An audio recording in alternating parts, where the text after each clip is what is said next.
Hello everybody, and welcome to the tutorial for how to change your front brakes and rotors in a 2014 to 2019 Gen 3 Cadillac CTS. This video is going to cover the entire process and also include critical information like socket sizes and torque values. So let's jump into it.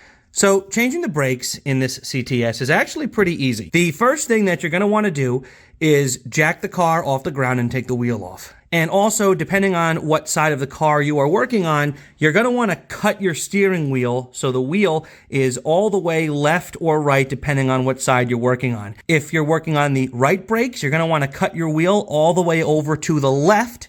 If you are working on your left brakes, you're going to want to cut your wheel all the way over to the right. And the reason for that is you want the calipers sticking out a bit because the caliper mounting bolts, of which there are two here and down here, are on with 135 foot-pounds of torque. They are very hard to get off, and there's obviously not a lot of room to work inside of the wheel well. So if you turn your wheels all the way over, you can squeeze in a breaker bar in here to break those loose. Without that, you'll never get a breaker bar to fit in here properly, and you'll have a very hard time taking these off with just a socket wrench. So once everything is turned all the way over and your wheel is off, you can get started. And the first thing that we're going to want to do is we're going to want to take this spring off of the caliper, and then also we're going to want to get these two guide pins out. And we're going to be careful, you don't want to destroy these. A lot of brake pad kits do not include the hardware for this because you can reuse it. So for me, I'm going to be reusing this hardware, so I don't want to destroy it. So taking off this spring is as easy as getting a screwdriver or something in this hole and just wiggling it down and wiggling it out. It's very easy to do. Let me see if I can try and get it on camera.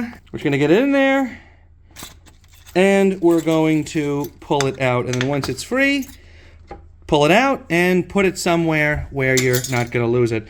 Next, we are going to remove these guide pins. With the spring out, these come out pretty easily. All you're going to want to do is you're going to want to take a punch like this, or if you don't have a punch, you could use a Phillips head screwdriver or something and just stick it on the end there, and you're going to want to take a mallet and just knock them out. Once they're loose, you could just pull them right out and then also put them somewhere where you're not going to lose them. I'm going to go do that, and I'm going to cut back when that is done. Okay, so now with the guide pins punched out, you could just pull them off and keep them somewhere where you're not going to lose them.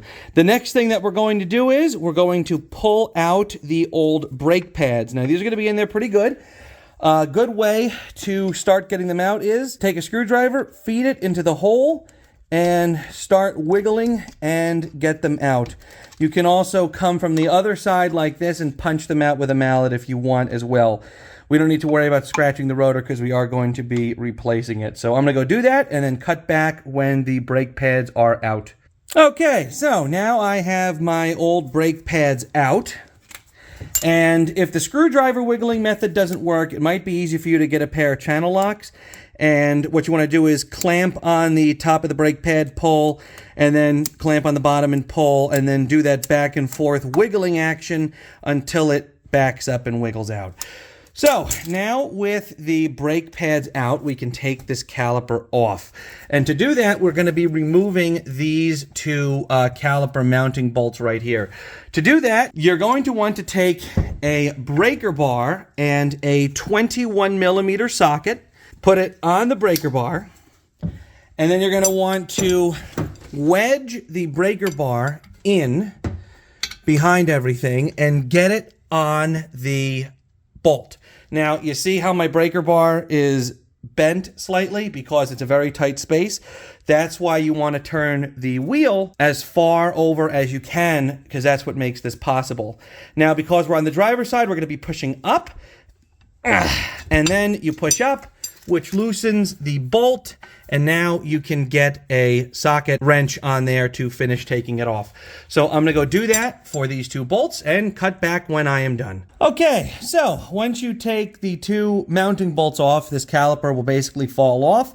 And then once it's loose, you need to move it out of the way so you can take your rotor off and replace it. For me, I like zip tying it up to the strut. You could do whatever you want though. You just want it safe and out of the way so you can take the rotor off. So now we're going to take the rotor off. That's easy. The first thing that you're going to want to do is you're going to want to take this little bolt off. That is a T27 Torx. Just stick it in there and loosen it. I will say I did pre-loosen it before I filmed this to make sure that it was fine. If you are having trouble loosening it, use a socket version of a T27 so you can get in there and just easily take it off. You do not want to strip this because you'll never get the rotor off with this in there.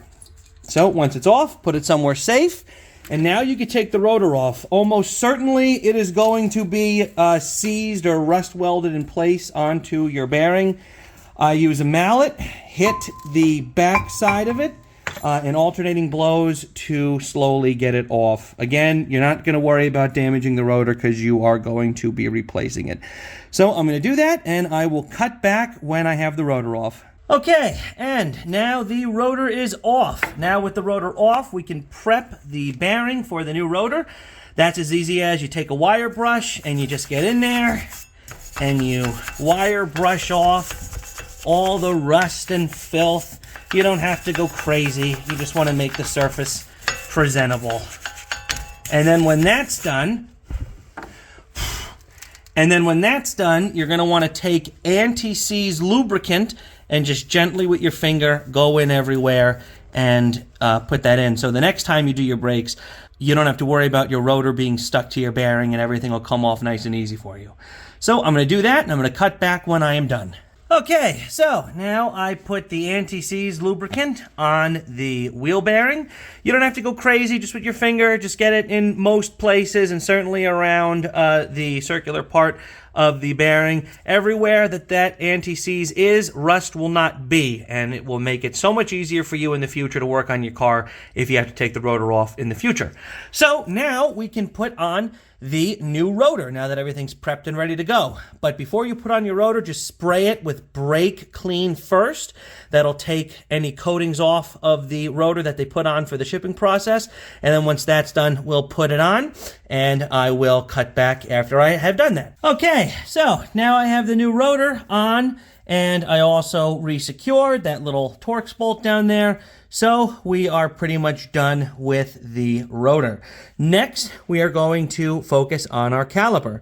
So the first thing that we're going to do is we need to push these cylinders back inside of the caliper so that we can put our new pads in. If you don't do that, your new pads will not go in because these have been pushed out for your old pads, which are worn and gone. So we need to push these in. And how do we do that? Is we use this extender tool. This is a fantastic tool. I will link to it on Amazon so you can get it. How it works is you put it inside like this, and then it has a ratcheting mechanism, and that ratcheting mechanism expands these two plates, which then push the cylinders back inside of the brake caliper. And that is the only way it will be possible to put your new pads in. And it is so freaking easy once you do it. Push the cylinders back in all the way as far as they will go. And you will have a very easy time putting your new pads on. It is very easy. So I am going to do that and cut back when I am finished. You see, as I ratchet this, it is expanding and pushing the cylinders back inside the caliper. This is the best way to do this. Okay, and now the cylinders have been pushed all the way back into the caliper. You can see how much farther in they are from when we started. Now we're going to take our wire brush again, and we're going to clean the inside of the caliper. You only really need to clean 4 spots, and that's each of the corners of the caliper where the brake pads ride. Just be careful when you do it that you don't nick the rubber boots on the cylinders, because then you won't have to replace your caliper. So just be careful. Go in from like the side like this and just go back and forth and get all the dust, dirt, and grease out of these corners, and then we can bolt the caliper back onto the car. So I am going to do that, and I will cut back when I am done. Okay, now my corners are clean, and now it's time to bolt the caliper back on to the wheel assembly. To do that, you're going to cut this off, and you're going to line the caliper back up, and you're going to put the bolts back through. Now, before you do that, you want to use red Loctite. This is from GM. Put red Loctite from the middle 2/3 of the bolt down, and then you can put the bolts in and tighten them up. They want red Loctite on there. Also, critically, the torque spec for these is 135 foot-pounds. So set your torque wrench to that and put the Loctite on, put them in, torque them down to 135 foot-pounds, and then you'll be good. So I'm going to go do that, and I will cut back when I am finished. Okay, now the caliper is back in and torqued to spec. We are in the home stretch. Now it's time to put in the brake pads. Your brake pads are going to come with one that's going to have a wear indicator on it and another one that isn't. Generally, for me, I like to put the one with the wear indicator on the inside because generally that is the one that will wear first. And then I'll put the other one on the front. Now, before you put in your brake pads, you're going to want to take brake grease. It should have come with whatever kit you got, or if you don't have it, go and get some. And you're going to want to coat this edge here, not the pad part, just the metal mounting part, with brake grease. Do that for both sides. And then you just line them up with the pad section facing the rotor, and you just wiggle them on in. It should be, again, super easy because we use that tool to push the pistons back into the caliper. But if it gets hung up, you can use a hammer or something light to help tap it in. So I'm going to go do that and cut back when I am finished. Okay, now with the brake pads in, it is time to put the guide pins back in. The spiky part goes facing out of the wheel. So just put it in like that, run it through like that, and then you're going to want to get a hammer or a mallet to just tap it back into place. Same for the one on the bottom, and then we can put the spring on. So I'm going to go tap these into place, and then I'll cut back and we'll put the spring on, and then we will be done. Okay, the guide pins are back in. You'll know that they're in when they don't go in anymore when you're hitting them, and also when the sharper parts are now sticking out of the holes. The last thing to do is put the spring back in. This part goes on the bottom and goes in the middle, and then you slide the top and the bottom underneath the guide pins, and then you're done. If you need help, again, you could use a screwdriver in these holes to manipulate it. And then it'll go in. This is actually a pretty easy thing to do. So I'm going to go do that and cut back when I am done. All right, and the spring is now in. Everything is done, and this job is complete. Only thing to do now is put the wheel back on, the lug nuts torque to 110 foot-pounds, put the car back on the ground, and then you are done. Before you start driving it, though, just give the brake pedal 3 or 4 really good pumps just to fully re-engage these pistons back with the new brake pads. And then you are good. The procedure for the passenger side is exactly the same on the driver's side. And that is it for this tutorial. I hope you found it both helpful and informative. Have a great day.